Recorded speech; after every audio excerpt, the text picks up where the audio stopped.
preguntas por otros medios, ¿vale? Pero vamos en primer lugar, si quieren, a responder a las que ya te han llegado a ti, Alberto. Así que, adelante. Perfecto, muy buenas tardes a todos. Bueno, la primera hermana que ha preguntado es nuestra hermana Tatiana, así que Tatiana, si le puedes quitar el micrófono y hacer la pregunta.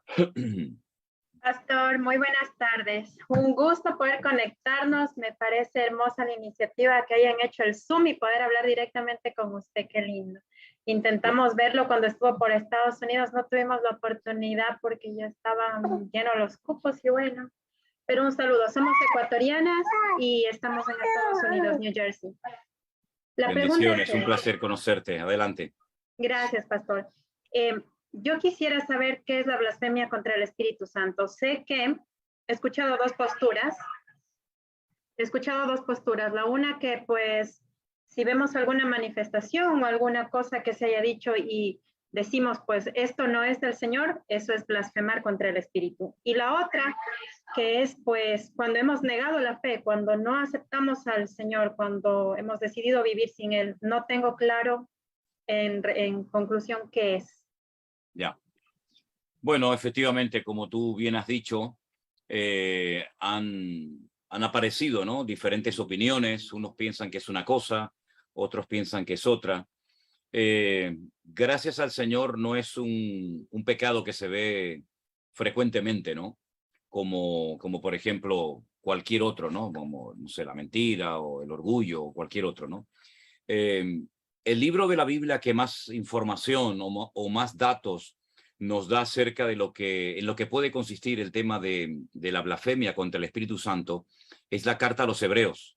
Realmente también el Señor Jesucristo habló acerca de este tema, ¿verdad? Pero la carta de Hebreos se extiende un poco más, dándonos más información acerca de este pecado. Bueno, yo voy a dar diferentes opiniones, diferentes explicaciones y que el Señor nos ayude a poder entender y a poder explicar lo mejor posible este tema.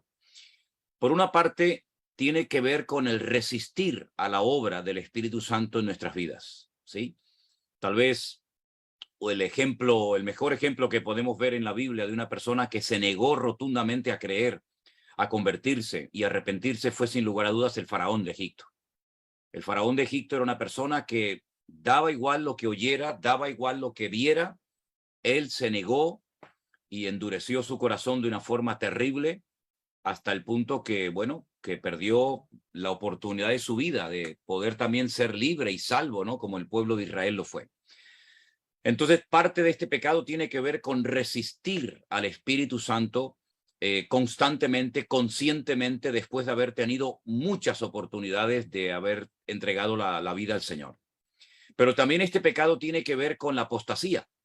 Es decir, tiene que ver con personas que han experimentado, que han conocido, que han disfrutado de una comunión y de una relación con el Señor, pero por el motivo que sea, han dado marcha atrás, han renegado del Señor Jesucristo, como dice la carta a los Hebreos, han pisoteado la sangre del Señor Jesucristo y digamos que, como dice la Biblia, su postrer estado viene a ser mayor que el primero. Así que tiene que ver también con la apostasía. Tiene que ver también con insultar y atribuirle a Satanás la obra que está haciendo el Señor. Por ejemplo, hay una secta muy conocida a nivel mundial que son los falsos testigos de Jehová. Ellos, cuando una persona cuenta su testimonio, cuando una persona ha sido sanada o cambiada o transformada, ellos dicen que eso lo ha hecho el diablo para tenerte atrapado y ciego para que no seas libre y te conviertas a su religión. Entonces, si tú le dices, no, porque mira, yo estaba enfermo o estaba con problemas espirituales o estaba mal, con depresiones, en fin, lo que sea, el Señor me ayudó, me liberó. Él dice, no fue el Señor, sino que fue Satanás para engañarte y creer que ha sido Dios, pero ha sido el enemigo. Es terrible atribuirle a Satanás la obra que solamente puede hacer el Señor. Es decir, que no solamente es una cosa, sino que son varias cosas juntas. Es resistir, es endurecer el corazón a propósito, es apostatar, es menospreciar la obra que un día Cristo hizo en tu vida, es dar marcha atrás y renegar de tu fe y volver otra vez a tus antiguos pecados, es una mezcla de muchas cosas que van endureciendo el corazón al punto que la persona pierde toda sensibilidad. Y claro, cuando una persona pierde toda la sensibilidad y el Espíritu Santo lo resistes y no quieres convertirte y no te quieres arrepentir de tus pecados, ¿cómo el Señor te va a limpiar de tus pecados si no hay un genuino arrepentimiento? Cuando no hay arrepentimiento, cuando la persona se resiste a arrepentirse, no cabe la menor duda de que está endureciendo cada vez más su corazón. Como decía en el mensaje de ayer hablando del corazón, si oyereis hoy su voz, no endurezcáis vuestros corazones, porque el hombre puede llegar a endurecer su corazón hasta el punto que vea lo que vea, oiga lo que oiga y pase lo que pase, la palabra no le penetra, está como insensible, tiene como un caparazón. Todo eso son las consecuencias de una obra reiterada, de un rechazo, de un insulto, de un menosprecio. Y ya te digo, Tatiana, es un cúmulo de cosas que van llevando a la persona a un punto en el cual ya no hay retorno. Más o menos en esto consiste lo que es la blasfemia, que no es simplemente hablar mal, sino atribuirle al enemigo la obra de Dios, es resistir, es rechazar, es insultar, son muchas cosas. Digamos que son como muchos pecados juntos, que llega un momento en el que se cauteriza la conciencia, como dice Pablo, que tienen endurecido el corazón, cauterizada la conciencia y ya la palabra no les penetra. ¿Vale? Muchísimas gracias, pastor. Bendiciones. Bendiciones, Tatiana. A ver si la próxima vez nos conocemos. Claro que sí. Estaré Amén. pendiente. Claro. Adelante. Perfecto. Yo creo que ha quedado bastante claro. Bueno, ahora la segunda pregunta la va a hacer nuestra hermana Laura Fernández, que le voy a pedir si puede poner el móvil en horizontal, que le estaba escribiendo por privado, pero no había...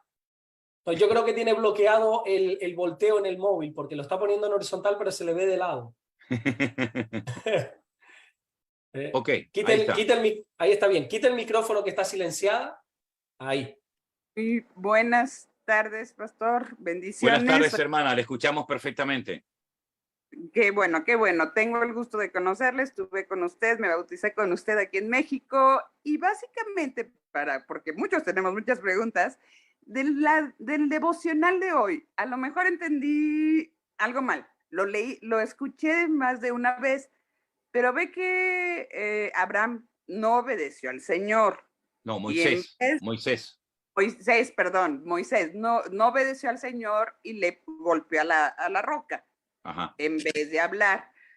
Y en una parte comenta, que es mi pregunta, que hay pecados que aunque el Señor ya hayamos aceptado al Señor en nuestro corazón y el pecado se haya cometido anteriormente, o no sé, sí, antes de que Él nos limpiara, que Él no perdona. No, perdón. No, es duda, pastor, es duda. Dije, es duda. El Señor siempre que hay genuino arrepentimiento, el Señor siempre perdona. Lo que yo dije, que hay ciertos y determinados pecados que, aunque el Señor te haya perdonado de ellos, las consecuencias puede ser que te acompañen el resto de tu vida. Le pongo varios ejemplos para que me entienda mejor. Por ejemplo, he tenido amigos que habían consumido drogas durante muchísimos años y llegaron a conocer al Señor y fueron libres. Incluso algunos se convirtieron en pastores y en siervos de Dios, pero habían contraído, por ejemplo, el SIDA, hepatitis. Algunos de ellos murieron de esas enfermedades que si no hubieran consumido esas sustancias probablemente no se habrían enfermado de ellas. Ahí tiene un ejemplo de una persona que ha sido perdonada. El Señor incluso la ha usado durante años en el ministerio, pero contrajo una enfermedad porque compartió jeringuillas y se contagió y bueno, ahí están las consecuencias en su cuerpo físico. Una mujer, por ejemplo, que mantuvo relaciones con la persona equivocada y quedó embarazada, le pidió perdón al Señor, pero ahí hay un niño, ahí hay una niña que le va a acompañar el resto de sus vidas. Hermanos que han estado en el alcoholismo, Dios los ha sacado de ese infierno, hoy en día son salvos, son hijos de Dios, pero su hígado quedó tocado, herido, dañado. Entonces hay pecados hay pecados que, bueno, quedan consecuencias. ¿Que Dios perdona siempre? Sí, hermana, pero a veces las consecuencias son tremendas. Mire, por ejemplo, cuando David pecó, el rey David pecó, el Señor lo perdonó, siguió siendo rey, pero el Señor le dijo, nunca se apartará la espada de tu casa. El niñito que estaba a punto bueno, el hijo que tuvo con Betsabé se murió, un hijo se le rebeló, el otro hijo violó a una de sus hijas, en fin, un desastre familiar, las consecuencias de haberle abierto la puerta a ciertos y determinados pecados. Entonces, quiero dejar bien claro que Dios siempre perdona, pero a veces las consecuencias hay que pagarlas. Entonces, Moisés, ¿qué pasó? Desobedeció públicamente, no fue algo que hizo privadamente, que nadie se enteró, sino todo el mundo vio que el varón de Dios desobedeció al Señor. Golpeó a la roca cuando el Señor le había dicho, háblale a la roca. Entonces el Señor no podía permitir que este hombre, que tenía que ser un ejemplo, entrara en la tierra prometida como si no hubiera pasado nada. Entonces el Señor lo perdonó. Siempre recordaremos al gran varón de Dios Moisés, pero el Señor le dijo, por este pecado que has cometido, no vas a entrar en la tierra prometida. Entonces, las consecuencias son reales y a veces nos acompañan toda la vida. Muchas gracias, pastor. Ya Amén. está súper. Sí, son las consecuencias. Yo dije, ¿cómo que no me perdonó? No, imagínese que sería una tragedia. Dios mío, no me has perdonado. No. Gracias a Dios, el Señor perdona cuando hay genuino arrepentimiento. Pero dice el Señor, vete y no peques más. Efectivamente, pastor. Amén. Bendiciones, hermana. Dios le bendiga, hermana Laura. Hasta luego, pastor. Muchas gracias. Chao. Pues sí, gracias a Dios que nos perdona, porque si no... Bueno, la tercera pregunta la va a hacer nuestra hermana Vivian López, que le vamos a pedir si puede quitar, por favor, el micrófono. Ahí está, correcto. Buenas tardes, pastor. Es una bendición estar aquí, la verdad. Amén. Gloria a Dios. Dios te bendiga, mi hermana Vivian. Amén. Aquí desde el estado de los valientes, el estado caliente de la Florida. Bueno, aquí está haciendo muchísimo calor. Sí. De hecho, ustedes no lo oyen, pero lleva todo el día pasando hidroaviones cargando agua de aquí del mar, que lo tenemos aquí al lado, porque parte de la isla de Tenerife está ardiendo con un incendio terrible. Oh, wow. Terrible. Wow. Sí. Está haciendo mucho calor en toda España. Sí. En todos los lados. Sí, señor. Adelante, hermana. Pastor, mi pregunta es la siguiente. ¿Por qué Dios no escogió a Jonatán, el hijo de Saúl, para ser su sucesor cuando eso era lo que se acostumbraba en aquella época? ¿Es que acaso Jonatán hizo algo malo ante los ojos de Dios? No, en absoluto. Jonatán fue un buen muchacho que murió antes de tiempo. Yo siempre he dicho eso. Jonatán, el íntimo amigo de David, que David lo amaba tanto, era su íntimo amigo, ¿no? Aquel que llegó a decir, y lamentablemente algunos han malinterpretado las palabras de nuestro querido David, cuando lloró y dijo, Jonatán, amigo mío, que tu amor me fue más dulce que el de las mujeres, ¿verdad? Mire, la ley de Moisés daba instrucciones concretas y específicas para que cuando llegara el momento de nombrar un rey en Israel, el rey supiera cómo tenía que comportarse, qué cosas no tenía que hacer y qué cosas sí debía de hacer. Pero lamentablemente el pueblo se adelantó, el pueblo se precipitó, presionó al profeta Samuel, dado que era mayor, ya sabían que le quedaba poco tiempo de vida, de ministerio, sus hijos eran un auténtico desastre, un mal ejemplo para el país. Bueno, lo presionaron y queremos un rey, y ese rey, digamos que lo eligió el pueblo, no fue el elegido y el escogido del Señor. Entonces, si Saúl, que fue el primer rey de Israel, no fue escogido por el Señor, ¿cómo después su hijo va a ocupar el cargo del padre? Es decir, fue un rey que fue, como yo llamo, un juguete roto. El primer rey de Israel tenía que haber sido David. Pero lamentablemente el pueblo se precipitó y nombró a la persona equivocada, y así terminó el país arruinado. Bueno, este rey fue un auténtico desastre en todos los sentidos. Entonces Jonatán, él entendió que el futuro de la nación, el futuro de la monarquía, no pasaba por él. Él fue humilde. Y por eso dice que hizo un pacto con su amigo David. Y en ese pacto hubo un intercambio de prendas. Dice la Biblia que la espada, el saquito con las flechas, toda la ropa de príncipe se las regaló a su amigo David. Y David le regaló sus ropas de pastor a a Jonatán. Quiere decir que cuando el padre veía a David vestido de príncipe y a su hijo lo veía vestido de pastor, eso no lo podía soportar, porque era como un mensaje sin palabras de que el futuro no pasa por tu descendencia, sino pasa por David.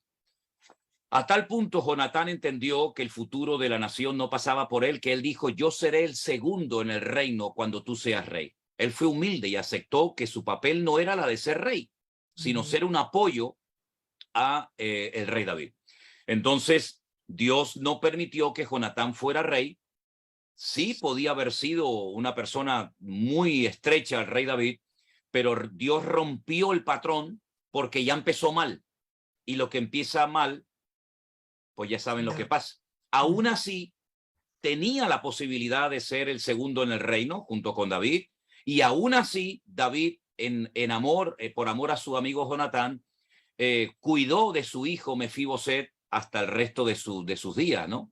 Entonces, ese es el motivo, hermana, porque Saúl no era merecedor del trono, fue desechado, y al ser desechado, no solamente él como persona, sino el resto de su descendencia también fue desechada. Está bien clara su explicación y totalmente lógica. Gracias. Mire, pastor. aquí en España, tuvimos un caso bueno, aquí los reyes en España, ahora que no nos escucha nadie, siempre han sido un auténtico desastre.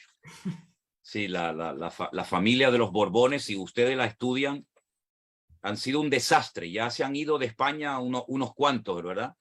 Pero hubo un momento en el que hubo una dictadura militar y entonces al que le tocaría ser rey, como no le caía nada bien al dictador Franco, lo descartó y trajo de Italia al hijo, que fue a Juan Carlos I. Desechó a uno. Entonces, como lo desechó, no pudo ser rey, pero le dio la oportunidad a su hijo, a Juan Carlos I, que es el papá de este que está ahora, ¿no? Pero cuando Dios desechó a Saúl, lo desechó a él y a todo el resto de su descendencia. Bien, bien. Muchas Dios le gracias, bendiga, hermana. Gracias, Saludito. bendiciones. Bendiciones. Chao, chao. Muy interesante su pregunta. Sí, bastante interesante, la verdad. ¿Verdad? Bueno, vamos a pasar a la siguiente pregunta, la cuarta de la tarde, que sería nuestra hermana Evelyn. Ok. Bueno, buenas tardes. Mucho gusto. Hola, Evelyn. ¿Cómo estás? Hola, pastor. Dios le bendiga. Shalom. Bien, gracias al Señor. Yo vivo en el estado de Massachusetts, de la ciudad de Estados Unidos. Ajá. Primera vez que estoy aquí, siempre lo sigo a usted, muy interesante. Que Dios lo siga ayudando y dándole sabiduría. Pastor, tengo una pregunta. He escuchado a muchos pastores decir que la venida de regreso del Señor Jesucristo, ¿verdad? Yo he leído Mateo 24 y Segunda Tesalonicenses, cuando Pablo le dice a la iglesia de Tesalónica que ya le había dicho que el Señor no va a venir todavía hasta que se presente el hijo de pecado, el hombre de perdición. Ok, sí. Mi pregunta es, ¿cuántas veces el Señor va a regresar de nuevo? Porque muchas personas dicen que el Señor regresa, nos lleva en las nubes, para el cielo, estamos 7 años de arriba a lo que pasa la tribulación y después baja, pero la Biblia no dice eso. La Biblia dice que todo ojo le verá, que Él va a venir, que le va a decir a los ángeles que nos rescaten del norte, el sur, este y oeste, de los cuatro ángulos. Yo pienso, ¿verdad?, que cuando Él viene, nos lleva a las nubes, pero nos trae a la tierra, porque vamos a vivir en el milenio y somos reyes y sacerdotes. ¿Qué usted piensa de eso? ¿Es 2 veces que viene, subimos, o es la segunda vez que Él viene y aquí nos quedamos hasta que después baje la Nueva Jerusalén y todas estas cosas? Gracias. Claro. Lo que pasa, Evelyn, que Mateo 24 es un mensaje comprimido que luego, después el apóstol Pablo en sus cartas, por ejemplo, a los tesalonicenses y todavía mucho mejor el apóstol Juan en el libro del Apocalipsis, descomprime ese mensaje y cronológicamente él explica los acontecimientos uno detrás de otro. Si tú lees Mateo 24, parece como que todo está junto, todo va a pasar al mismo tiempo, pero no. Mateo 24 no se ha desglosado hasta que llegó Pablo y con su sabiduría el Señor le dio entendimiento para poder explicar a los creyentes, no solamente de su época, sino a lo largo de la historia, el ritmo, los tiempos, ¿verdad? Entonces, estamos mezclando lo que es el rapto o el arrebatamiento de la iglesia con lo que se llama la segunda venida de Cristo. Alguien lo explicó de la siguiente manera: cuando el Señor viene a arrebatar a su iglesia, viene a buscar a su iglesia, y entonces dice que viene como un ladrón en la noche, sin aviso previo, ¿verdad? Pero cuando Él viene con su iglesia y pone los pies en el monte de los olivos, y ese monte de los olivos se parte, Zacarías capítulo 14, es entonces cuando se cumple el texto que dice: y todo ojo le verá, y toda rodilla se doblará, y toda lengua confesará que Él es el Señor, para gloria de Dios Padre. Eso no pasa en el arrebatamiento. El arrebatamiento, digamos que es un hecho, algo silencioso, ¿verdad? Vamos a decir, entre comillas, que pasa desapercibido, pero su segunda venida no pasa en absoluta desapercibida, sino que Él llega al final de la gran tribulación, ¿verdad? Cuando ya el pueblo de Israel, ya el pobre ya no da más, y entonces es cuando Él ya hace una aparición gloriosa y viene con sus santos ángeles y viene con su pueblo, y entonces cuando todo el mundo le ve, no va a ser como en la primera venida, que poquita gente se enteró que había nacido en Belén de Judea. Por lo tanto, si juntamos ambas cosas, nos hacemos un lío, porque bueno, pero si viene y todo ojo le verá y después nos vamos, ¿cómo después? No, Él viene una sola vez. La segunda venida de Cristo, lo que se conoce como la parausía. Por eso en Tesalonicenses Pablo emplea dos palabras griegas. Una es epifanía, que habla de la primera venida de Cristo, y de la epifanía, pero de la parousia, que es la segunda aparición visible del Mesías en su segunda venida. El rapto no es la segunda venida de Cristo. El rapto es para buscar a su pueblo, lo lleva, y cuando viene con su pueblo, entonces cuando todo el mundo se entera que Él ha venido al mundo, y empieza el milenio, lógicamente. ¿Sí? Ok. Muchas gracias, pastor. Okay. Bendiciones, bendiciones. Amén. Amén. Muy bien, pues vamos a pasar a la siguiente pregunta, que es nuestra hermana Rosa Chávez, que ahí la vemos en pantalla. Si puede quitar el micrófono, que lo tiene apagado, y realizar la pregunta.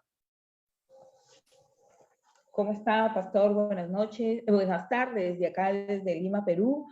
Pastor, lo sigo desde plena pandemia.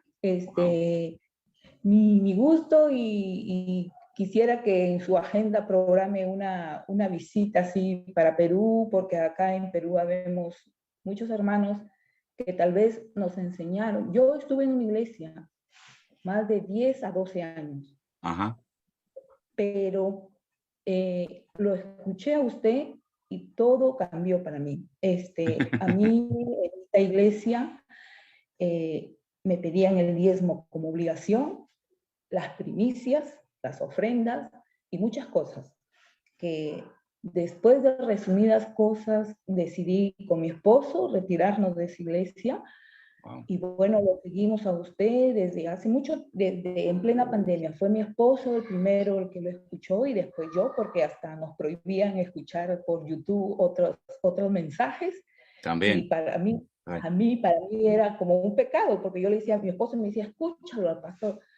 Pero para mí era algo como un pecado poder escucharlo a usted, ¿no? Pero me decidí y entendí con usted el verdadero evangelio, como se dice. Gloria a Dios, gloria a Dios.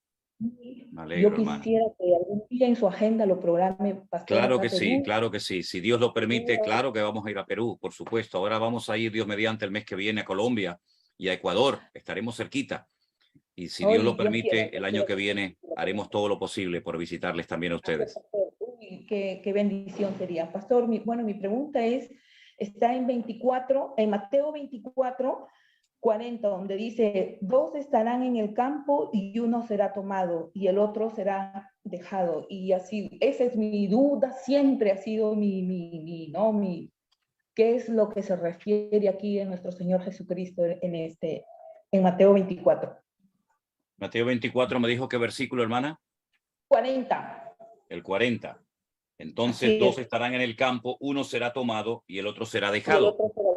También hay que leer el 41. 2 mujeres estarán moliendo en un molino, la una será tomada y la otra será dejada. Ahí se está haciendo una referencia directa y clarísima al arrebatamiento de la iglesia. Es decir, dos personas están en una cama, ¿sí? Son un matrimonio. El Señor no va a poner un ejemplo de una familia, de una pareja en desorden. Es un matrimonio compuesto por un hombre y una mujer. Llega el momento del arrebatamiento y el que es salvo, el que es convertido, se va con el Señor. Y el que no es salvo, el que no se ha convertido a Cristo, es el que se queda. Es decir, no significa que porque la mujer sea convertida, automáticamente el marido también se va con ella en el arrebatamiento de la iglesia. La salvación es personal, ¿verdad? Yo no me puedo convertir por mi marido, por el tío, por el primo, por los nietos y por todo el mundo, sino que es personal. Y ahí vemos un ejemplo de cómo el convertido se va a la presencia del Señor en el rapto, en el arrebatamiento de la iglesia, y el inconverso se queda.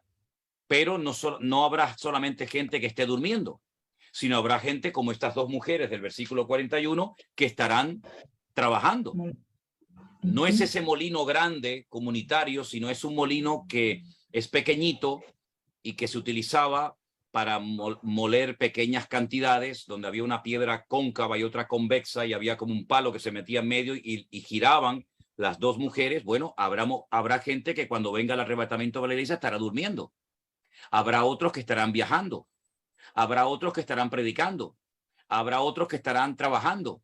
Sea como sea, cuando sea el arrebatamiento de la iglesia, los convertidos desaparecerán en un momento y en un abrir y cerrar de ojos. Eso dice la palabra, ¿verdad? Amén. Entonces, eso es el arrebatamiento de la iglesia, que no es la segunda venida de Cristo. Como le dije antes a Evelyn, la segunda venida es posterior a la gran tribulación. ¿Ok? No sé si usted lo entendió. Sí. Entendido. ¿Su marido es convertido también? Sí. Bueno, pues entonces en este versículo, ninguno se queda, sino que los dos serían llevados a la presencia del Señor. Este versículo no le afecta a usted. Sí, pastor, muchísimas gracias, muy emocionada por poder. Gracias, hermana Rosa. Dios le bendiga. Un saludo para usted y para su esposo. Gracias, pastor. Bendiciones. Gracias, bendiciones, hermana. Buenas tardes. Dios le bendiga. Adelante. Gracias, qué bueno desde ahí, desde el Perú. Gloria bueno, vamos a la siguiente pregunta. Nuestra hermana Edilcia Villalta, que ahí está, si puede quitar su micrófono, por favor, y realizar la pregunta. Sí, buenas tardes, pastor. Buenas tardes, hermana. Dios le bendiga. ¿De dónde está usted? Estoy en Ana, Texas. Ah, en Texas. Wow. Ajá, sí. Mire, mi pregunta es, estoy leyendo Apocalipsis. Ajá. Y dice el capítulo 6 al 7. Entonces, mi pregunta es, ¿quiénes son estos seres vivientes que estaban llenos de ojos? Ahí estoy un poco detenida. Sí, bueno, no todo lo que el Señor ha creado lo conocemos. Por ejemplo, el Señor dice en su palabra que creó serafines, querubines, ángeles, y estos seres, ¿verdad? Que dice que están llenos de ojos por dentro y por fuera, que también aparecen en el libro de Ezequiel. Si usted ve, por ejemplo, el llamamiento de Ezequiel, ahí aparecen también una serie de seres vivientes. Bueno, es muy difícil describir para Juan estos seres que no son humanos, sino son seres angelicales.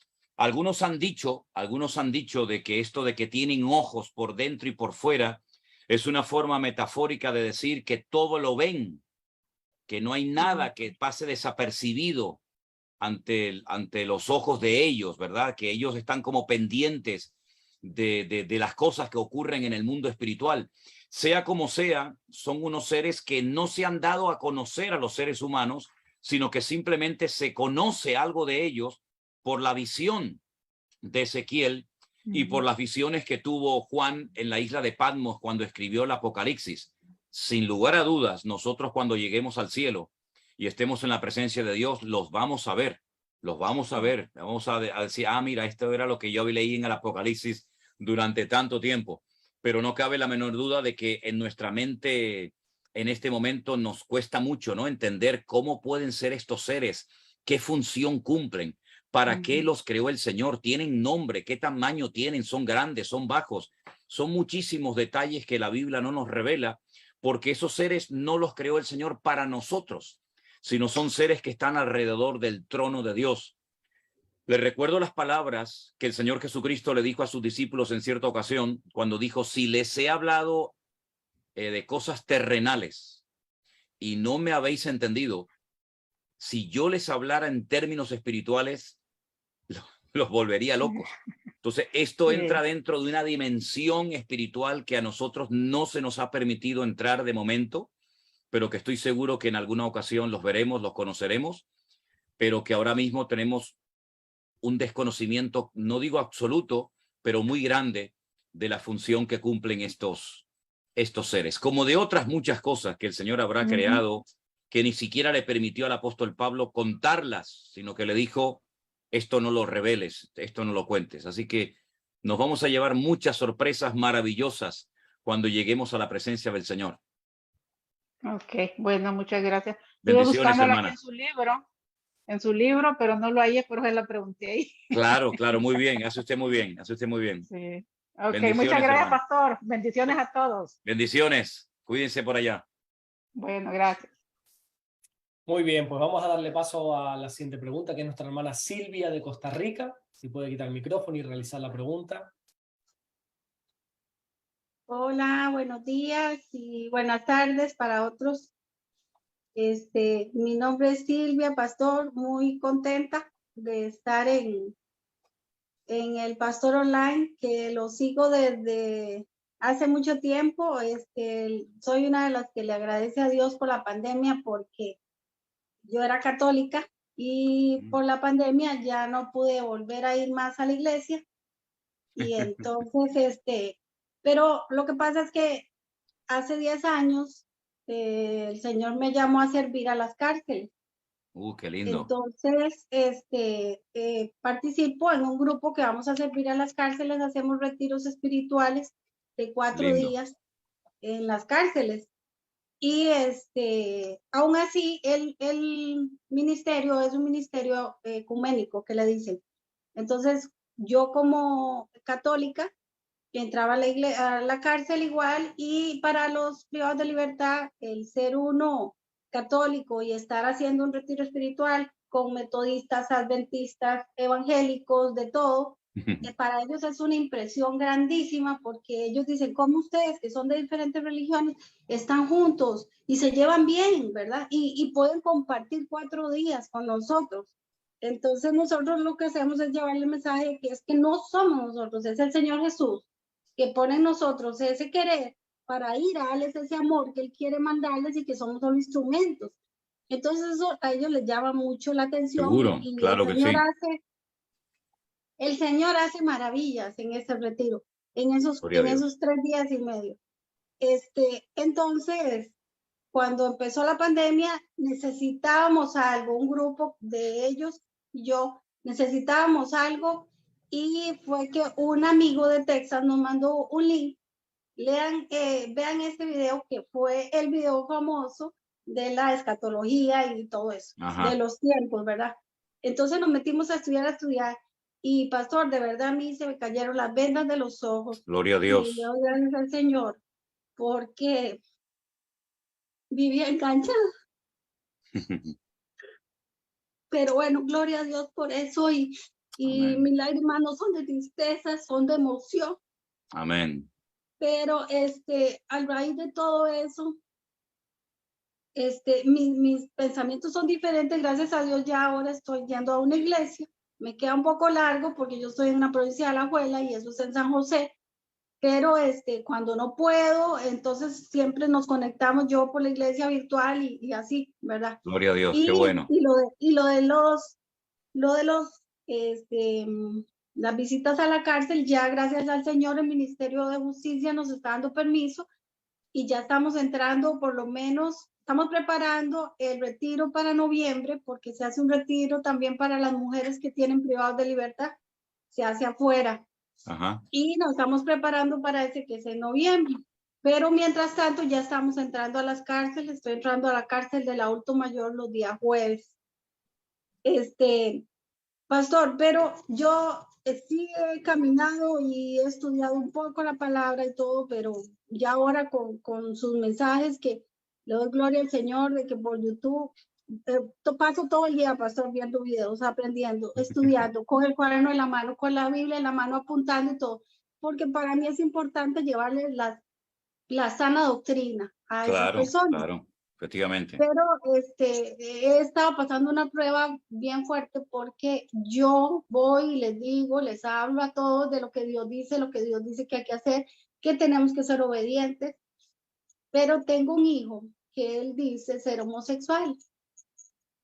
Entonces, para mí fue un golpe muy fuerte, muy fuerte. Entonces yo hablé con él y yo le dije con la palabra las cosas que el Señor decía en la palabra, que eran buenas y que eran malas, y que eso no estaba bien para los ojos de Dios. Entonces él me ataca a mí por el lado de, mami, pero usted tanto que habla de Dios, usted tanto que va y dice que va a las cárceles y todo, y usted a mí no me entiende, ¿verdad? Entonces es eso de que me siento impotente a la vez, porque yo digo, tengo o no tengo que comportarme con él diferente. Él no vive conmigo, él ya no vive conmigo, es un muchacho de 30 años, hace un año ya se apartó y se fue a vivir solito. Pero es la relación mía con él la que yo tengo duda de, yo sé que es mi hijo y que está en pecado y que yo tengo siempre que orar por él, pero mi compartir con él, la duda es, a veces me dice, mami, ¿cuándo viene a tomarse un café al apartamento de él, verdad? Y yo me puedo pensar, ¿será que está bien que yo vaya? ¿Será que está bien que mire, comparta? hermana, déjeme que le responda. Mire, vamos a ver. Su relación con su hijo, independientemente de lo que su hijo haya decidido ser en la vida, va a ser siempre de madre a hijo. Es decir, usted no va a dejar nunca de ser madre de su hijo por el hecho de que él haya decidido ese estilo de vida o ese camino, ¿verdad? Por lo tanto, yo creo que su vínculo con su hijo va a ser siempre. Eso no significa de que usted tenga la obligación de aceptar un modelo, un estilo de vida que él ha decidido escoger, ¿verdad?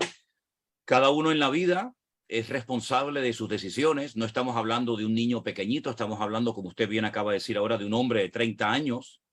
Y entonces, bueno, si él ha escogido ese camino, pues allá él, allá él. Si eso es lo que él quiere en la vida, pues él tendrá que rendir cuentas como todo ser humano, como todos los seres humanos tendrá que rendir cuentas delante de Dios. Yo creo que usted lo que tiene que hacer es orar por su hijo, decirle o demostrarle, no solamente con palabras, sino con sus acciones, que usted le ama, que él será toda la vida su hijo, que usted lo llevó en su vientre y lo parió, pero que él no le puede obligar, él no le puede imponer a usted que usted acepte un estilo de vida con el cual, por sus principios, usted no está de acuerdo, ¿verdad? Entonces, una cosa es que amemos, una cosa es que sea su hijo, y otra cosa es que usted tenga que apoyar y bailar al son que él le pide. Entonces, oiga, vamos a ver, en su casa manda usted, y en la casa de él, pues, que él viva como quiera vivir.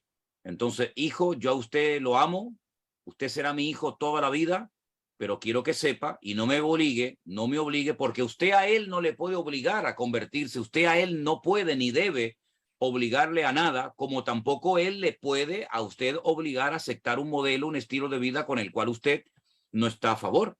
Entonces, una cosa es el amor y otra cosa es permitir todo por el hecho de que es mi hijo. Bueno, si él pide respeto, que él también le respete a usted. Si él pide tolerancia, pues que sea también tolerante y respetuoso con su madre. Al fin y al cabo, usted no le está obligando a él a convertirse, ni a ir a la iglesia, ni nada, pero parece ser que a veces las personas que optan por este modelo de vida como que intentan obligar y forzar a los demás a que tenemos que sí o sí aceptar un modelo de vida con el cual nosotros no estamos de acuerdo, por nuestros principios, ¿verdad? Por nuestro conocimiento de las Sagradas Escrituras, pero eso no quita de que usted no ore por él, de que usted lo deje de amar. Usted no acepta su estilo de vida, pero sí lo acepta como hijo. Y las puertas estarán abiertas siempre y cuando él respete las normas y los principios que usted ha decidido llevar a práctica en su vida. Ni más ni menos. Y no se complique la vida, hermana. Estamos hablando de un hombre, no estamos hablando de un chiquilín. Estamos hablando de un hombre de 30 años y él ya es responsable de sus actos delante del mundo y delante de Dios. No se sienta culpable, hermano. Usted ha hecho un buen trabajo como madre. Pero los hijos, tarde o temprano, tienen que volar y a veces toman decisiones correctas, a veces decisiones que no son tan correctas. Y en este caso, él ha tomado un estilo de vida que usted no lo comparte, pero no deje de orar por él nunca. No deje de orar nunca por él.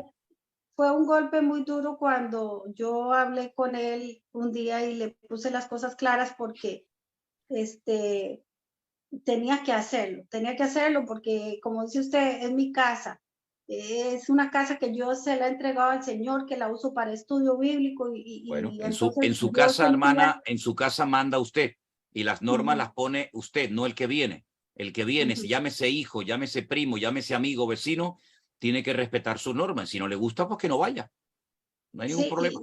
Y eso pasó. Cuando yo le hablé, bueno, él se resintió y me dijo cosas que me hirieron, porque hasta me dijo, ya a usted se le murió un hijo. Fue lo que me dijo, porque yo tengo un par de gemelos. Son gemelos, un hombre y una mujer. Y toda la vida he orado así. Yo le digo, gracias, Señor, porque a pesar de que no tenía o podía tener hijos por cierta enfermedad que padezco, yo cuando ellos nacieron, yo le dije, Señor, gracias porque me diste un hijo y una hija, y hasta la fecha lo declaro, Señor, tengo un varón y una mujer, y doy gracias por eso, y no me resisto, y sigo orando. En su momento él me dijo eso y me dolió mucho. Entonces él decidió irse a vivir aparte, ¿verdad? Bueno, y yo dije, bueno, él tiene que hacerlo, de todos modos ya es un adulto, tiene que hacerlo.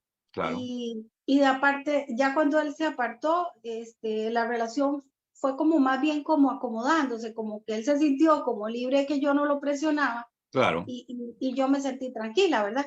Entonces doy gracias a Dios por eso, pero sí la duda mía era esa, porque muchos en la iglesia me decían, usted no debería de visitarlo, no, que él no llegue a su casa, que, o sea, que no compartiera. Y yo, no, pero es que eso no es lo normal, eso no es lo que me manda a hacer a mí el Señor. Es decir, que corte su relación con su hijo por el estilo de vida que él lleve, pero después se va a la cárcel a hablarle a desconocidos que a lo mejor llevan una vida que es un desastre, donde han matado gente, donde han violado personas. Con eso todo el amor y la misericordia del mundo, pero con su hijo no. Eso es una contradicción. Los que hablan así no han entendido el evangelio.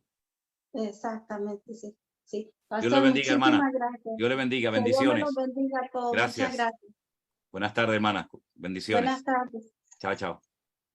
Muy bien. Ahora le tocaría a nuestra hermana Yasmina, pero por privado le llevo diciendo un ratito si puede poner la cámara. En lo que la conecta, vamos a pasar entonces a nuestra hermana Eugenia Sánchez. Si por favor puede quitar el micrófono y después pasaríamos, ya puesto Yasmina la cámara. Yasmina sería la siguiente. Ok, muchas gracias.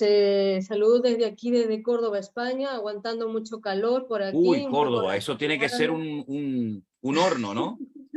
Uf, esto es horrible, está horrible. Aquí uno no vive sin el aire acondicionado, pero también el problema es que uno se resfría mucho. Yo llevo ya unos días resfriada, pero bueno, gracias dentro de todo bien. Pastor, agradecerle muchísimo por ese gran ministerio que tiene. Yo creo que como todos aquí en todas partes de este mundo, hemos conocido a usted por el tema del COVID, ¿no? Así que la verdad que es una gran bendición en mi vida y en la vida después de mi familia, ¿no? Y bueno, mi pregunta, lo que pasa es que estoy un poquito apurado porque tengo que llevar a mi niño a la peluquería y tiene cita. Yo digo, Dios mío, ojalá no tarde mucho porque... Bueno, ya está. Resulta que en la iglesia, una hermana, su hijo estaba en el ministerio de la alabanza.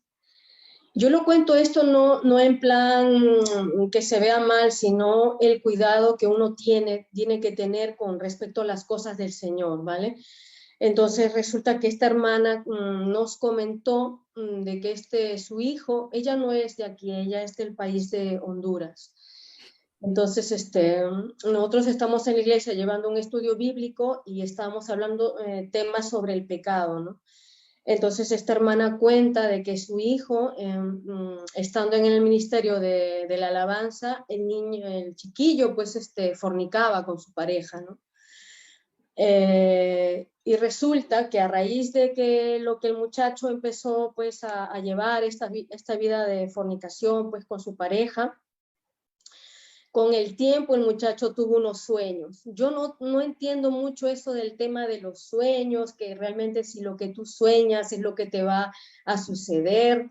No lo sé, yo ahí no lo tengo muy claro, pero resulta que esta hermana, al contar esto, el sueño del muchacho que decía que la cama era una cama blanca con una mancha de sangre y alrededor unos hombres con una capucha negra, y resulta que este chiquillo a los días tuvo un accidente muy fuerte con un camión, ¿no?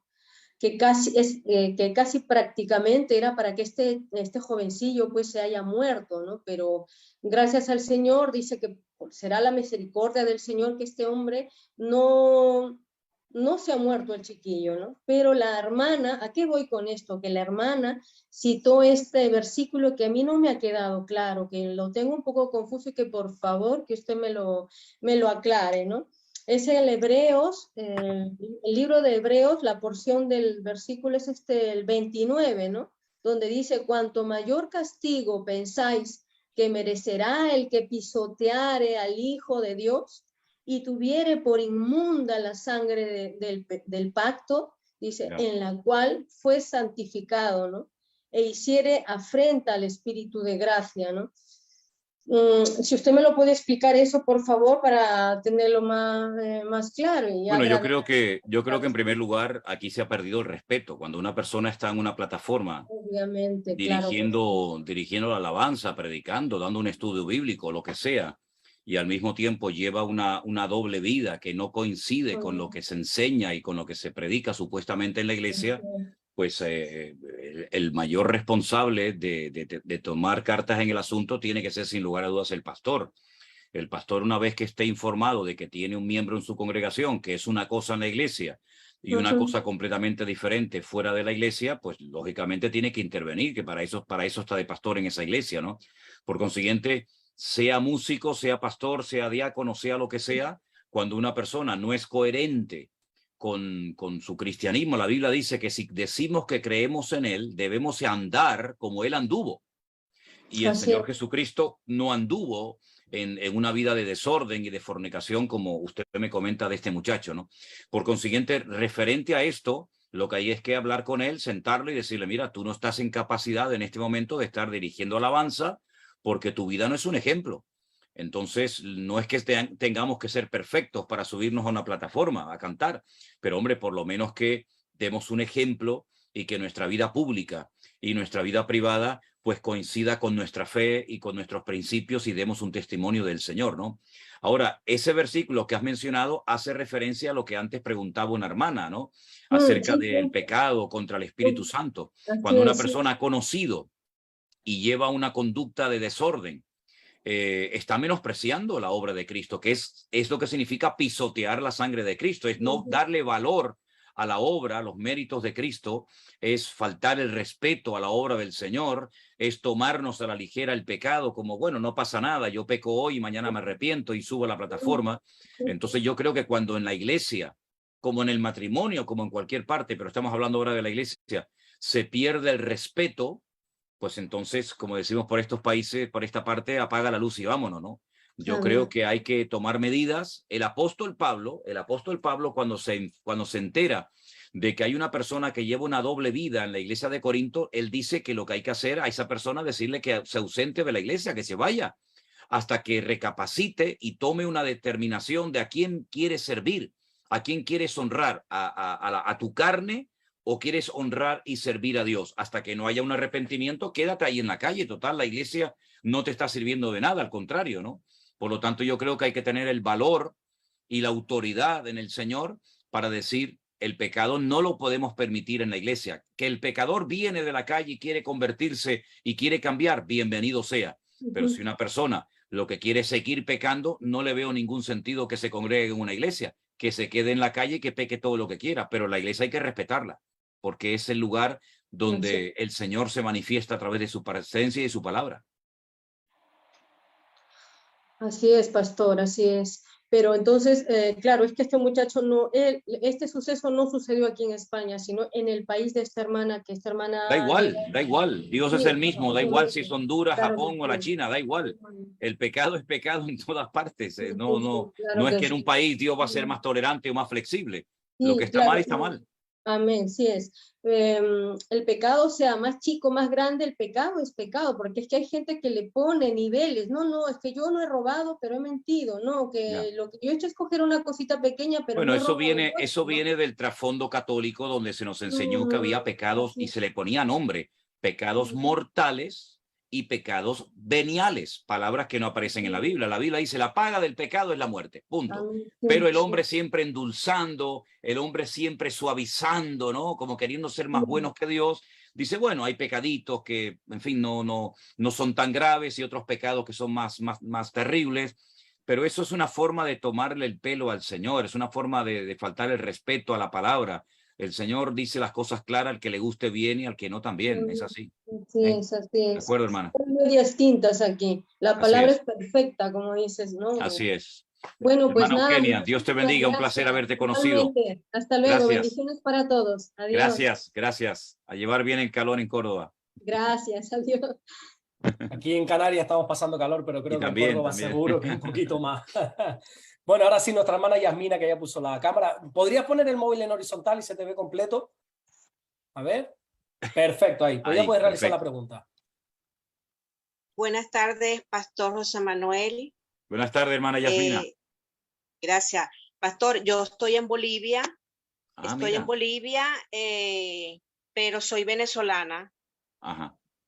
Y bueno, lo conocí a usted. Soy de las más de 7 millones de personas que vieron su predicación con respecto al orden mundial. Sí. Y me impactó tanto que lo comencé a seguir. Vi sus estudios de escatología y se me abrieron los ojos de tal manera que he estado estudiando muchísimo la Biblia, veo sus predicaciones y voy estudiando. Gloria a Dios.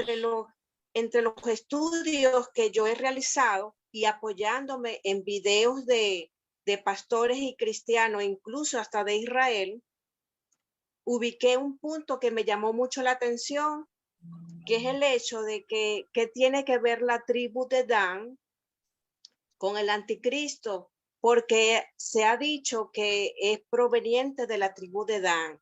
En esas predicaciones han relacionado el libro de Esther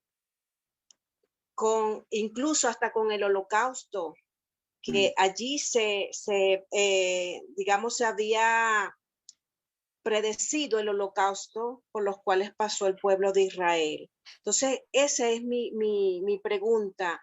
¿Tiene algo que ver? Vamos a ver, hay varias cosas, vamos a ir por parte. Primeramente, sí, efectivamente, yo también he escuchado el tema de que el anticristo, ¿verdad?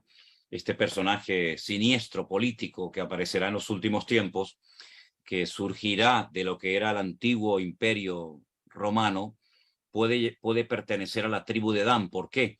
Porque hay unas palabras que el patriarca Jacob, le da a sus hijos, y hay un momento en el que a la tribu de Dan dice que sería serpiente en el desierto y que haría caer al jinete, ¿no? Y como que mordería en el calcañar, en la pierna, en el pie, al que iba montado a caballo. Bueno, de ahí se ha especulado y se ha dicho que la tribu de Dan puede ser la tribu a la cual pertenezca el anticristo. Mira, eso es especular. Yo creo que hay cosas en las cuales tenemos que ser dogmáticos, tenemos que ser radicales, porque la Biblia lo dice categóricamente, pero hay otras muchas cosas que hasta que sinceramente no sucedan, es simplemente especular, es opinar, Por otra parte, te digo sinceramente, Yasmila, si el anticristo es de la tribu de Dan, o de la tribu de Efraín, o de Maracaibo, o de Mérida, a mí me da exactamente lo mismo. Es decir, lo que está bien claro que tiene que ser de algún sitio. Entonces, bueno, que es de la tribu de Dan, pues muy bien, perfecto. Pero es simplemente especular y meternos en un terreno que uno dice, bueno, es o no es de la tribu de Dan, a mí eso no me afecta ni me perjudica mi fe, sino simplemente es una opinión personal. Eso por una parte. Por otra parte, la segunda cuestión que has planteado, que era, repíteme un segundito. En el libro de Esther. Oh, sí, ok. En el libro de Esther. Bueno, yo di un mensaje en una ocasión donde incluso mandé un link donde podían ustedes ver algo tremendamente interesante como reflejo de lo que ocurrió en el libro de Esther. El libro de Esther nos habla acerca de un proyecto de querer destruir, arrasar de la faz de la tierra al pueblo de Israel. Detrás de este proyecto está nada más y nada menos que Amalek, ¿verdad? Yo publiqué un libro titulado Demonología, que no habla de los demonios, tal vez el título no fue el más acertado, pero habla acerca de todo el sistema de Amalek, cómo el espíritu de Amalek, que fue el enemigo que se levantó literalmente, dice la Biblia, contra el trono de Dios, que puso a Moisés a orar con las manos alzadas en la montaña, que lo llevó a un cansancio físico y espiritual hasta el punto que tiene que recibir ayuda, porque cuando bajaba las manos, Amalek prevalecía. Pues ese espíritu de Amalek, de querer destruir sobre todo al pueblo de Dios, al pueblo de Israel en ese momento, se manifiesta en el libro de Esther. En castellano, en español, que es como habitualmente la mayoría de la gente lee la Biblia, por lo menos de nosotros, no se aprecia lo que ahí aparece, porque hay un momento en el libro de Esther en el que Esther, cuando su marido le dice, bueno, ¿qué pides? ¿Qué más quieres? Él dice, bueno, yo quiero que a los hijos de Amán, que ya estaban muertos, se les cuelgue en una horca. Es una cosa un poco rara, porque si están muertos, ¿para qué los quiere colgar?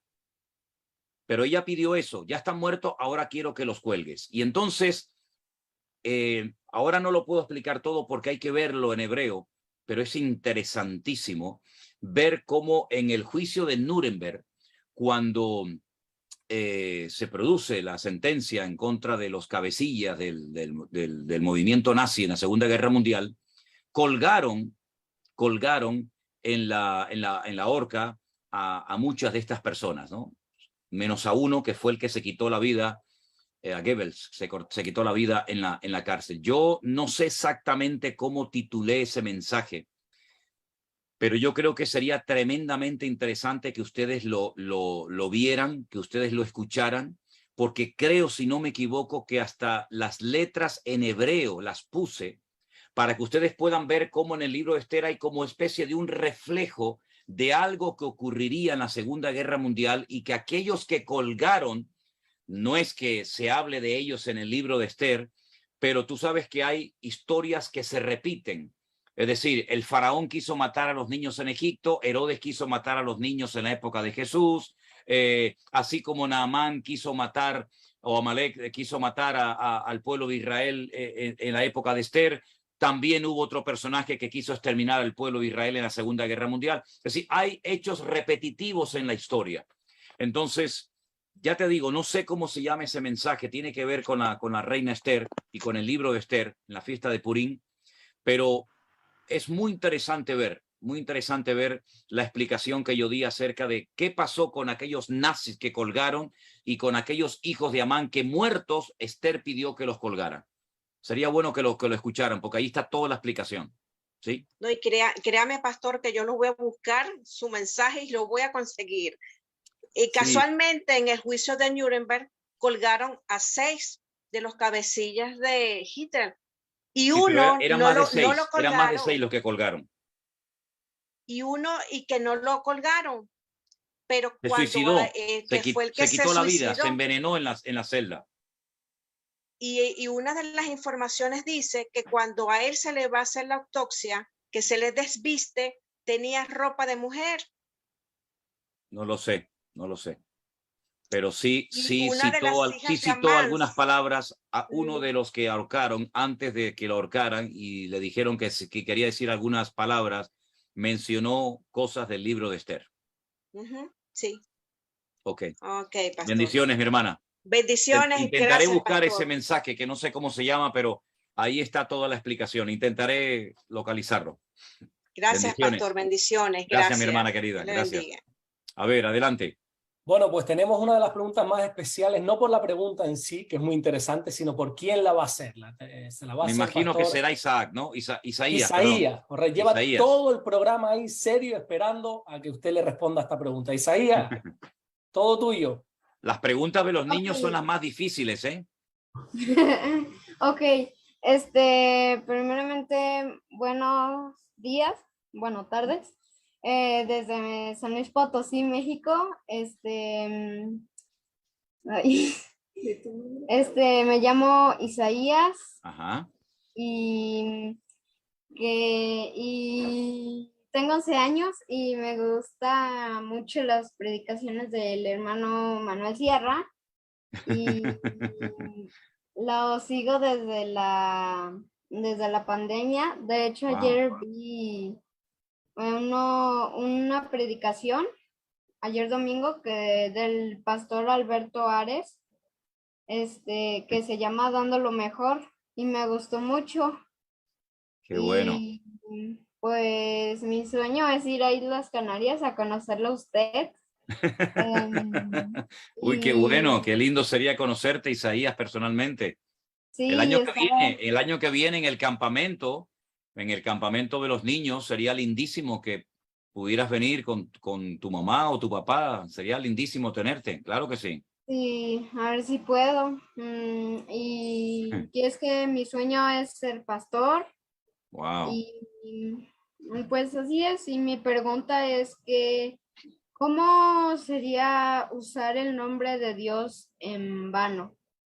Ok, mira, hay esa palabra que tú has pronunciado, tiene que ver con uno de los mandamientos que aparece en los 10 mandamientos en Éxodo capítulo 20. Literalmente el texto dice, no tomarás el nombre de tu Dios en vano. Hasta tal extremo en Israel, los judíos se han tomado literalmente tan fanáticamente la interpretación de este mandamiento que ellos nunca pronuncian el nombre de Dios cuando lo van a leer en la Biblia, sino que siempre utilizan la expresión Hashem. Hashem literalmente significa el nombre, ¿verdad? Entonces, ellos nunca se atreven a pronunciar el nombre de Dios en vano, sino que solamente lo podía hacer el sumo sacerdote una vez al año, cuando el pueblo de Israel subía a Jerusalén y entonces él salía del lugar santísimo y con las manos levantadas, él bendecía pronunciando el nombre de Dios en aquella famosa bendición sacerdotal que tenemos en nuestras Biblias, en el libro de Números.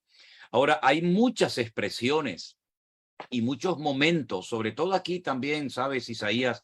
En Canarias, hay gente que siempre está utilizando no el nombre de Dios, sino la palabra Dios.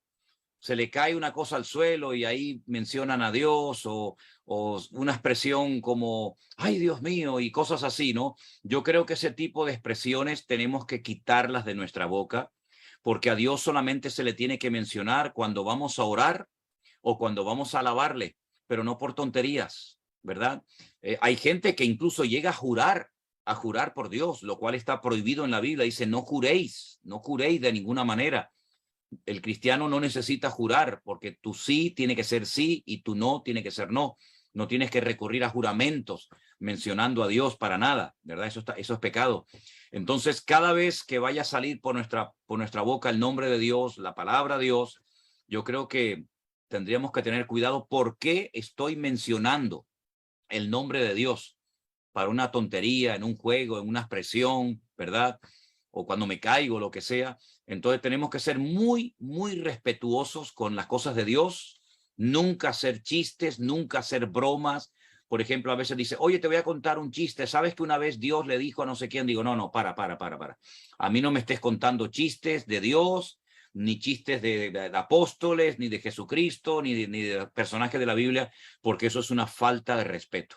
Entonces, por ahí más o menos es lo que te quiero explicar, Isaías. No tomar el nombre de Dios en vano significa no mencionarlo cuando no sea necesario, como por ejemplo a la hora de orar, ¿verdad? O a la hora de alabarle, pero no para otras cosas que no tienen nada que ver con él en ese momento.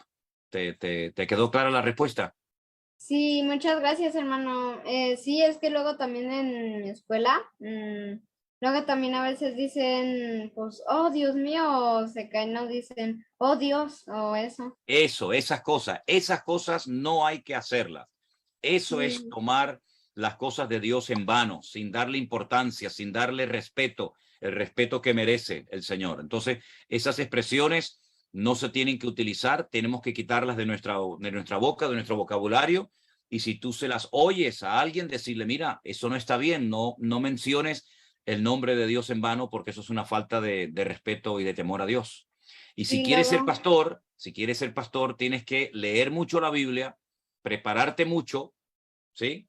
Y estoy seguro de que serás un gran hombre de Dios si te preparas bien y sabes esperar en los tiempos del Señor. Dios te bendiga, Isaías. Muchas gracias. Bendiciones. Gracias, hermano. Gracias. Bye. Chao. Abrazos. Abrazos. Chao. Qué bonito, qué bonito. Gloria a Dios, qué lindo, ¿eh? De verdad que sí. Bueno, Wow. vamos a pasar a nuestra siguiente pregunta, que es Ada Saldívar, que también está acompañada con unos jóvenes. Así que nuestra hermana Ada puede preguntar. Buenas tardes, hermana. Buenas tardes, una emoción muy grande. Desde Paraguay le estamos saludando. Paraguay, wow, qué lejos y qué cerca al mismo tiempo, ¿no? ¿Verdad que sí? Ella es Débora, ella toca la guitarra eléctrica en la iglesia. Uy, qué lindo. Está en el control de sonido. ¿Cómo se llama su hijo, perdón? Elías Abacut. Wow, madre mía. Tiene ahí media Biblia en la casa, hermana. La verdad que tengo muchas preguntas, pero hay una en específico que me quedó dando vueltas cuando en una parte usted menciona que Isaac ya tenía 40 años cuando iba a ser sacrificado. Sí. Quería saber en qué se basa o en dónde puedo encontrar esa porción. Bueno, la Biblia no dice que cuando fue sacrificado tenía esa edad, pero por los acontecimientos, ¿verdad? Por los acontecimientos y por la edad que sabemos que y Abraham lo tuvo, etcétera, etcétera, se ha llegado a la conclusión de que Isaac no era un niño pequeñito, ¿verdad? Entonces, no dice específicamente que tenía 40 años, pero si usted lee la historia de su padre, de Abraham, y lee la historia de su hijo Isaac, llega a la conclusión de que Isaac no era un niño pequeñito, sino que ya era un hombre hecho y derecho, ¿verdad? Ellos vinieron caminando, él llevaba la leña, él llevaba un peso tremendo sobre su espalda, ¿verdad? Él hablaba con su padre, él entendía perfectamente lo que allí estaba sucediendo. Él incluso pregunta, padre, llevamos todo, pero ¿y el cordero dónde está, verdad? Entonces, por lo que nos cuenta la cronología de la historia bíblica, se llega a la conclusión de que Isaac ya era un hombre grande, aunque vivía mucho tiempo la gente todavía en aquel tiempo, pero era un hombre grande. Repito, hermana, no lo dice literalmente que tenía 40 años, pero si usted lee toda la trayectoria, cuándo nació, qué edad tenía su padre, etcétera, etcétera, usted se va a dar cuenta de que ya Isaac pues ya era grandecito. De hecho hay un museo en Jerusalén que se llama el Museo del Templo, que es donde está todo preparado para cuando construyan los judíos el tercer templo, y hay un cuadro enorme en la pared donde se ve un altar y Abraham con el cuchillo en alto, y se ve a un hombre ya mayorcito, de 30 y pico, casi 40 años, sobre el altar. Y si alguien entiende de cronología y de años, esos son sin lugar a dudas los judíos, y ellos nunca pintan a Abraham con un niñito de 7, 8, 9, 10 años sobre el altar, sino un hombre ya hecho y derecho. ¿Sí? Yo sé que es chocante, porque siempre en las escuelas dominicales siempre hemos visto fotografías de un niño, ¿verdad? Yo sé que es lo típico en todas las iglesias. Yo lo he visto cuando era joven en las iglesias, pero no es del todo cierto. no es del todo cierto. Muy bien explicado, muchas gracias. Y sería una gran bendición si alguna vez llega a Paraguay. Y acá mis hijos siempre el devocional cada mañana. Ya Qué es bueno, qué bueno. Gloria a Dios. Pues si el Señor lo permite, a ver si podemos ir el año que viene también por esas tierras. Dios les bendiga a los tres y adelante en el Señor. Bendiciones. Chao, bendiciones. Gracias, hermanos queridos. Bendiciones. Qué lindo. Gloria a Dios desde Paraguay. Qué bueno. Qué bonito con toda la familia ahí. Bueno, ahora nuestro hermano Arturo Sánchez es el siguiente que va a realizar la pregunta. Hermano Arturo, buenas tardes. Pastor. Gusto saludarlo nuevamente, ya lo había saludado. Sí, le reconozco muy bien. Sí, fíjense que lo he seguido, felicidades, desde hace tiempo de una amiga que vive en Suiza, mexicana, se ha ido a trabajar a Suiza, tiene muchos años, y hace como 3 meses me mandó sus links, sus devocionales, y lo he seguido actualmente. Felicidades, veo que es una iglesia muy bíblica, muy apegada a la Biblia, y muchas felicidades, pastor. Gracias, hermano, gracias.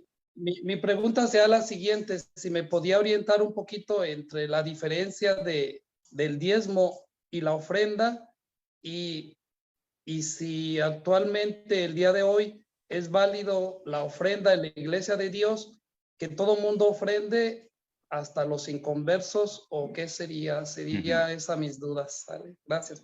Bueno, el tema de los diezmos y de la ofrenda no nace con la iglesia, sino tiene que ver con la relación que el pueblo de Israel tenía con su Dios en el Antiguo Testamento.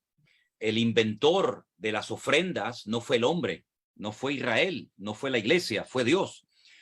Cuando el hombre pecó en el jardín del Edén, el Señor le enseñó a Adán y a Eva que a partir de ese momento en el que habían sido expulsados del jardín del Edén, las cosas iban a cambiar mucho y ahora no se iban a relacionar directamente sin necesidad de derramamiento de sangre como lo habían hecho en el jardín del Edén, sino que a partir de ahora sería necesario presentar una ofrenda, un sacrificio, un holocausto de un animal sobre el cual depositarían sus manos y, metafóricamente hablando, el animal moriría en lugar de ellos, ¿verdad?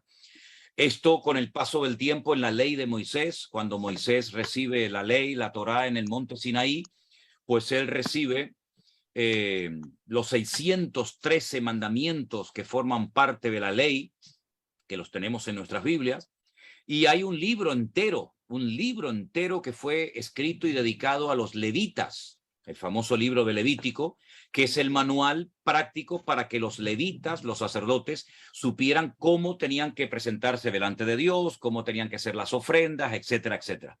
Los levitas que se dedicaban única y exclusivamente a servir al Señor en el tabernáculo y posteriormente en el templo de Jerusalén, no podían dedicarse a la agricultura, no podían dedicarse a la ganadería, no podían dedicarse a los negocios, sino única y exclusivamente al servicio de la casa de Dios. La pregunta obvia es, entonces, ¿esta gente de qué vivían?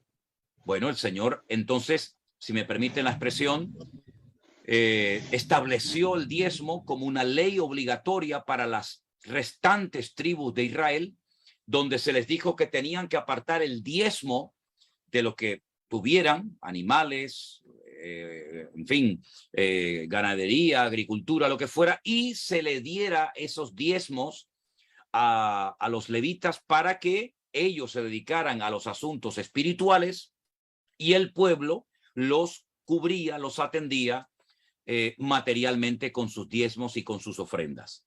Los diezmos eran para los levitas, se llevaba al templo, pero el diezmo no se le mandaba al cielo al Señor.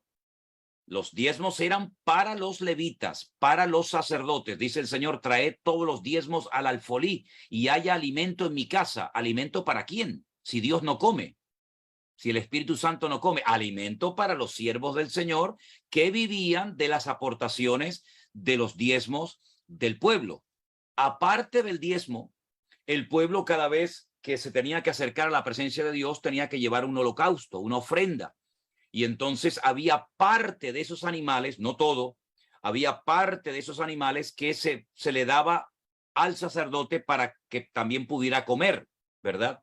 Hubo un abuso con todo esto. Los hijos, por ejemplo, del sacerdote Elí, llamados Ofni y Fines, fueron terribles porque abusaban y tomaban más cantidad de las ofrendas que les correspondía. Y hubo mucho escándalo con todo esto. Pero el tema de los diezmos y las ofrendas fueron diseñadas y enseñadas por el Señor a través de Moisés al pueblo de Israel, para que el pueblo de Israel supiera cómo tenía que adorar a Dios y al mismo tiempo cómo tenía que cuidar de los sacerdotes. Ahora bien, ya no estamos en el tiempo del pueblo de Israel. Entonces la pregunta es, ¿y entonces ahora la iglesia cómo se sostiene? ¿Cómo se pagan los alquileres, la luz, el agua, el teléfono?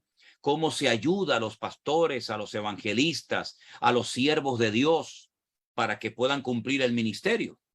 Bueno, entonces la inmensa mayoría de las iglesias dijeron, bueno, si así en el Antiguo Testamento se les pedía al pueblo el diezmo, que el pueblo de Dios hoy en día, los cristianos, la iglesia, que dé sus diezmos a la iglesia.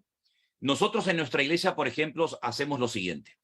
Si usted quiere dar un diezmo, es decir, usted ha ganado un dinero y quiere apartar el 10% de ese dinero para darlo a la obra, por favor, métalo en un sobre sin poner nombre en absoluto.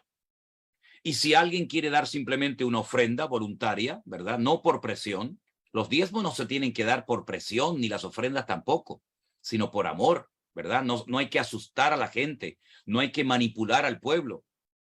El corazón del creyente es un corazón generoso, o debería de ser generoso. Entonces, cuando llegan los sobres, se cuentan como diezmos, el dinero que está suelto se cuenta como ofrenda, y así podemos saber cuánto hubo durante el mes de diezmos y de ofrendas. ¿Es malo dar el diezmo? No, en absoluto, no es nada malo. Pero le digo algo, el diezmo era lo mínimo que el israelita daba en el Antiguo Testamento. Es decir, que si verdaderamente hemos entendido el evangelio, tenemos que ser gente generosa y tenemos que ser gente de mano abierta y no avaros, porque dice la Biblia que Dios ama al dador alegre. Algunos han cambiado el versículo y dicen, Dios bendice al dador alegre. No, eso no dice el versículo. El versículo dice, Dios ama al dador alegre, que es otra cosa. También algunos asustan a la membresía diciendo, hermanos, si no dan el diezmo están bajo maldición, y si no dan el diezmo Dios lo va a castigar. Eso es mentira, eso es falso. Nosotros no somos bendecidos por dar el diezmo o somos maldecidos por no darlo. Nosotros ya somos benditos, hemos sido lavados, comprados, redimidos por la sangre de Jesucristo. Dé o no dé el diezmo. El diezmo no tiene nada que ver con este tema de maldiciones o bendiciones. ¿Por qué? Porque nosotros no estamos bajo el régimen de la ley. No estamos en el Antiguo Testamento, estamos en el periodo de la gracia. Y en la gracia todo es de Dios, no solamente una parte, todo es del Señor. Entonces, hay gente que da más del diezmo, hay gente que da ofrendas voluntarias, pero nunca hacer ni pactos con Dios, ni decir, bueno, yo como estoy dando tanto a la iglesia, Dios me tiene que bendecir. No, Dios no le tiene que hacer nada. No damos para que el Señor me bendiga, damos porque amamos al Señor, porque amamos a su obra, y el Señor siempre de alguna manera va a bendecir y ayudar a los hombres y mujeres que tienen corazón generoso, ¿verdad? Así es que esto es lo que nosotros enseñamos.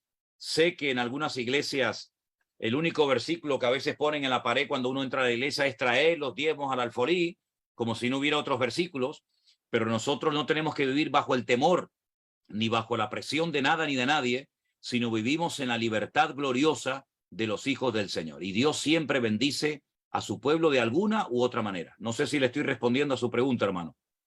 Claro que sí, muy amable. La otra pregunta era que si es bíblico que cualquier persona inconverso haga ofrenda a la iglesia o nada más los hermanos, como está diciendo usted. Bueno, la pregunta es, el pueblo de Israel que estuvo 400 años como esclavos, ¿de dónde sacaron tanto oro y tanta plata y tanta riqueza para construir el tabernáculo en el desierto, cuando el arca de la alianza era toda de oro?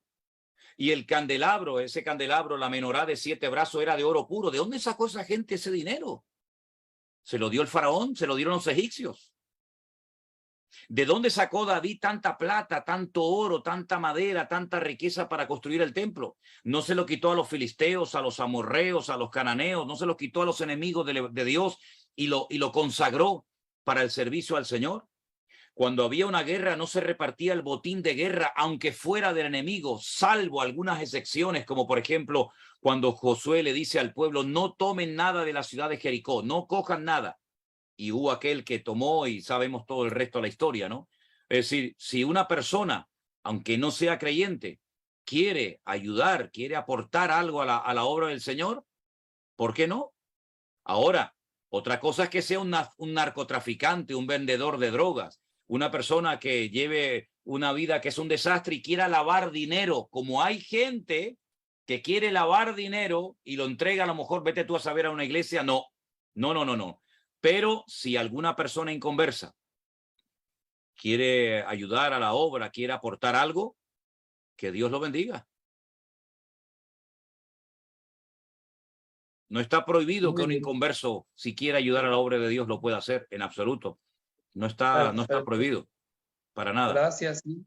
Perfecto, muy claro. Gracias. Dios le bendiga, hermano Arturo. Bendiciones, cuídese. Igual, hasta luego. Alberto, vamos a ir ya finalizando. Llevamos ya casi 1 hora y media de programa. Yo Perfecto, tenemos solo una pregunta más, si quiere, o la dejamos. Bueno, vamos a dar esa respuesta y Vale. después yo voy a contestar a una pregunta que también me llegó a mí por otro medio. Así que Perfecto. adelante, Alberto. Pues nuestra hermana Dorca de León, si puede quitar su micrófono. Oh, sí, y realizar la Dorca, ¿cómo pregunta. estás? Hola, buenas tardes, buenas noches de este lado. Saludo, pastor. Dios te bendiga. ¿Cómo está tu hermana, primeramente? Nada bien. Nada bien. Nada bien. El cáncer está ahí otra vez. Ay, Señor. Hay que orar mucho por tu hermana, que el Señor la bendiga y la guarde y se agarre en estos momentos fuertemente al Señor. Dale saludos, por favor, cuando hables con ella. Amén, amén. Mi pregunta es, la semana pasada usted estaba tratando el libro de Levítico. Sí. Muy interesante, muchas reglas.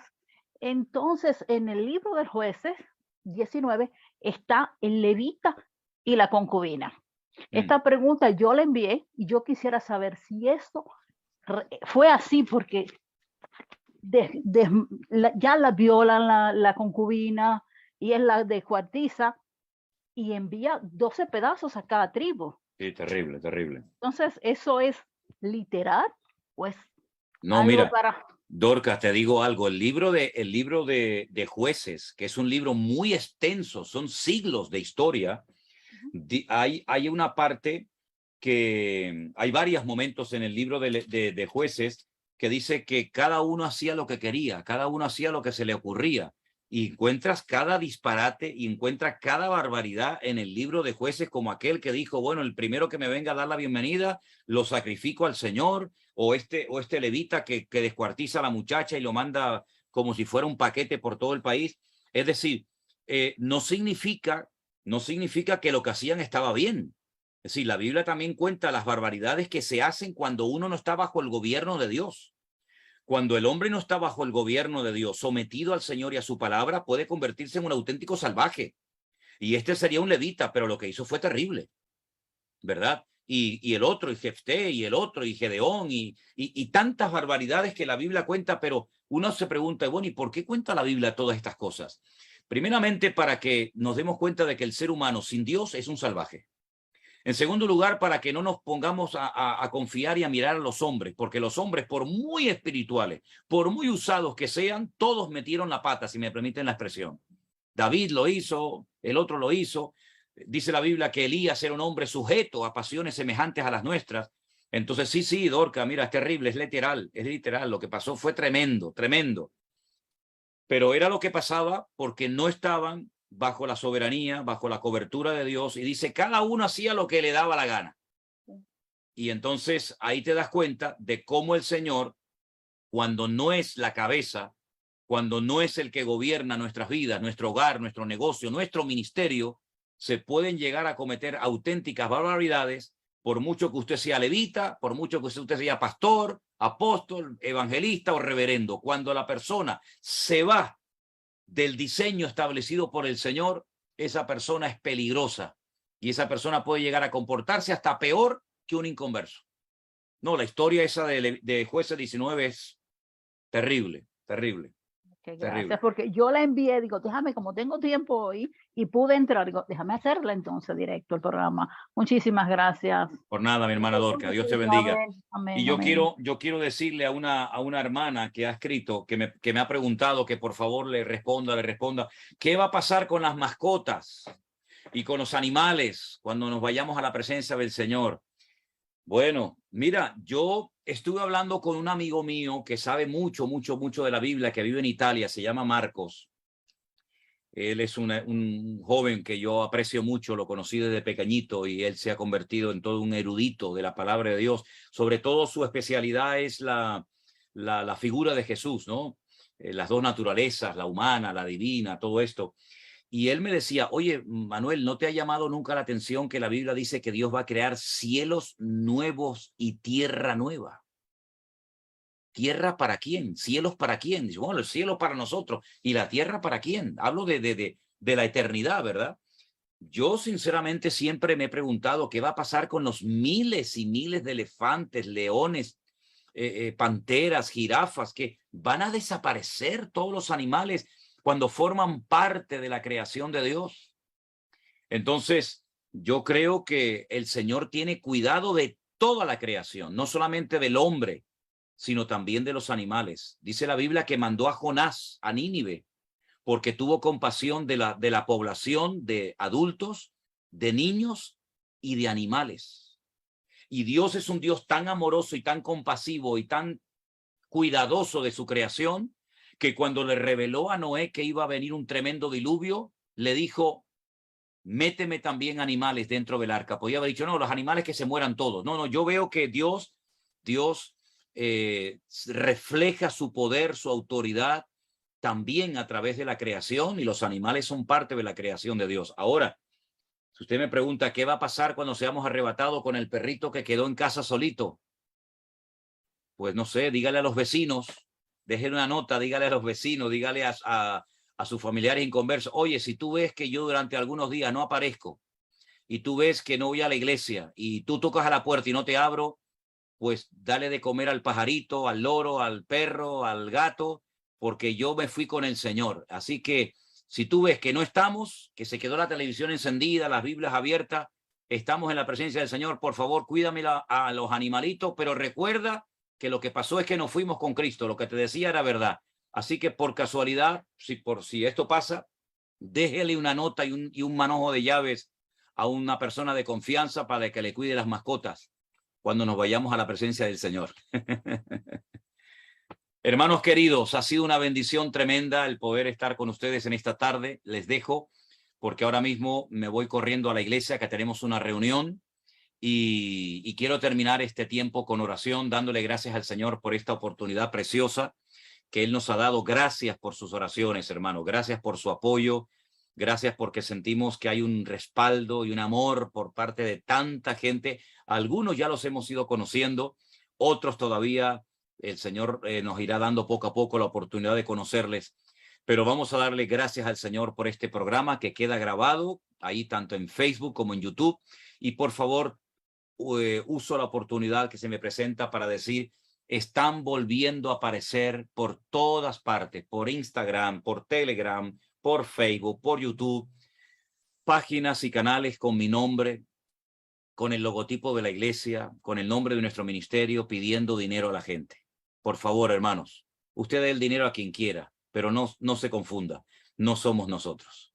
No somos nosotros. Hay gente que se dedica a pedir dinero, mande una ofrenda, queremos hacer. Nosotros tenemos solamente un canal oficial de Facebook, que es este que usted está viendo y este de YouTube que usted está viendo. Nada más.